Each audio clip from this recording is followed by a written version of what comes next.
Hey everyone, welcome back to Smart 4 Home. Today, we're diving into a popular topic among FireStick users, how to install Syncler. Whether you're new to streaming or looking to expand your entertainment options, Syncler can be a great addition to your FireStick. Stick around as we guide you through the installation process step by step. Step 1. Preparation. First things first, before we begin the installation process, make sure your FireStick is powered on and connected to the internet. This is crucial for downloading and installing apps like Syncler. Step 2.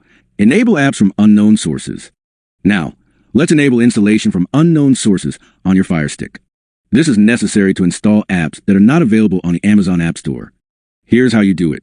Go to the home screen of your FireStick and navigate to Settings. Scroll right and select My Fire TV or Device, depending on your FireStick version. Click on Developer Options. Turn on Apps from Unknown Sources. Don't worry, Syncler is safe to use. Step 3. Install Downloader app. Next, we need to install the Downloader app, which we'll use to download Syncler. If you already have Downloader installed, you can skip this step. Here's how to get it. Return to the FireStick home screen. Search for Downloader using the search bar. Select the Downloader app and click Download or Get.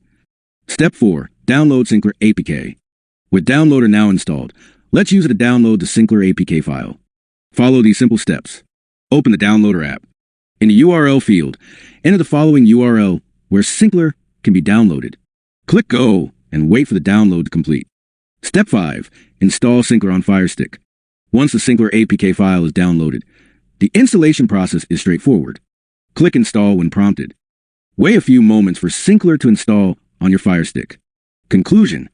And there you have it. Installing Syncler on your FireStick is quick and easy with these steps. Now you can enjoy a wide range of movies and TV shows right at your fingertips. If you found this video helpful, don't forget to give it a thumbs up and subscribe to our channel for more tutorials and tips. Thanks for watching and happy streaming.